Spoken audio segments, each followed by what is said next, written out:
네, 안녕하십니까. 신지식인 정인태입니다. 저는 국립한국복지대학교 특임교수를 역임했습니다. 대통령 자택 고립, 전쟁 상황이라면 이 주제로 말씀을 드리겠습니다. 그러니까 대통령이 이 서초동 집에서 출퇴근을 하고 있는 거예요, 지금.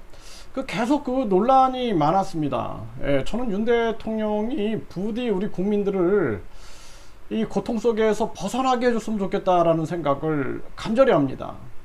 그래서 그동안 문정부 속에서 얼마나 국민들이 힘들었습니까? 이 잘못된 소주성 정책이나 부동산 정책들, 또 대북 정책들, 이 속에서 국민들이 많이 힘들었는데, 그래서 이 국민들이 그 촛불 시위 속에서 새로운 희망을 갖고 문정부를 밀었으나 실망을 하고, 그리고 이제 윤석열 대통령을 지지했단 말이죠. 그럼 윤석열 대통령이 진짜 국민을 위하여 국민이 주인인 나라를 만들겠다 그랬으면 그 약속을 지켜야 되는데 계속 악재가 터지고 있는 거예요.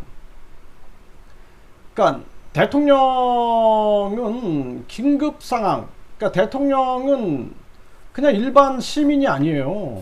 일반 시민이 아니기 때문에 청와대에서 업무를 보면서 대통령의 이 관저가 최대한 집무실과 가까운 데에 있어야 되는 거죠. 거기서 업무를 보면서 긴급 상황에 대비를 해야 되는데, 지금 이 폭우 상황에서 대통령이 자택에 고립된 이러한 상황이 발생됐다, 이러한 기사들이 나오고 있는데, 만약 전쟁 상황이라면 어떻게 하겠습니까? 그래서 이 윤 대통령도 문제고 이 참모들도 큰 문제예요. 출퇴근하시는 건 안 됩니다. 막았어야 되는 거예요. 그리고 막 고집을 가지고 청와대를 나와가지고 광화문 청사로 간다. 광화문 청사가 안 되니까 또 용산으로 간다. 그리고 또 관저도 또 뭐 아직도 준비가 안 된 그러한 정황 속에서 왔다 갔다 하면서 이런 상황이라는 것이 굉장히 위험한 거다라는 것입니다.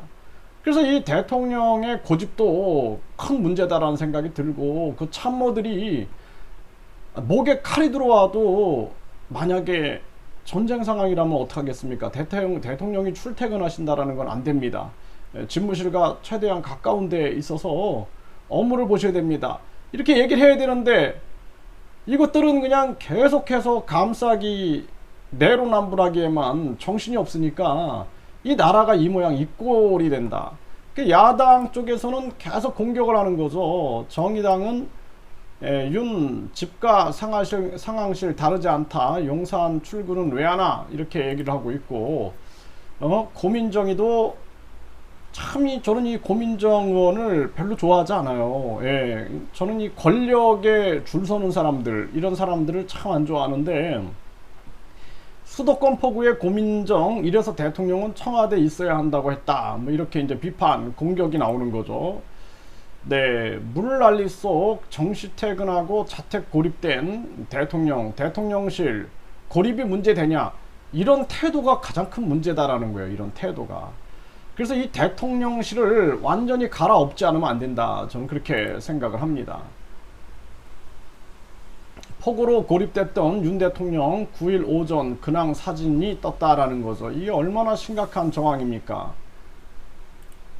그래서 윤 대통령이 내가 사는 아파트도 침수될 정도니, 이런 얘기를 했어요. 그러면은 이게 대통령이 전쟁이 만약에 터졌다 그러면은, 만약에 자택에서 고립됐다 그러면 어떡하겠습니까?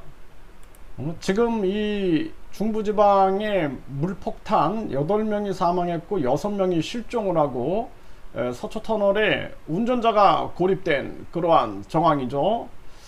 참 심각한 그러한 상황이다. 대통령 있는 곳이 결국 상황실, 퇴근 후 자택에서 고립된 윤 대통령은 재택근무하며 업무 지시를 했다, 이런 비판들이 나오는 겁니다. 그러니까 저는, 제가 봤을 때는 이 주변에 아부하는 자들, 주변에 내로남불식 답변하는 자들 먼저 쳐내지 않으면 안 된다. 그런 자들 때문에 결국에는 나라가 망하는 거다. 분명하게 말씀을 드립니다.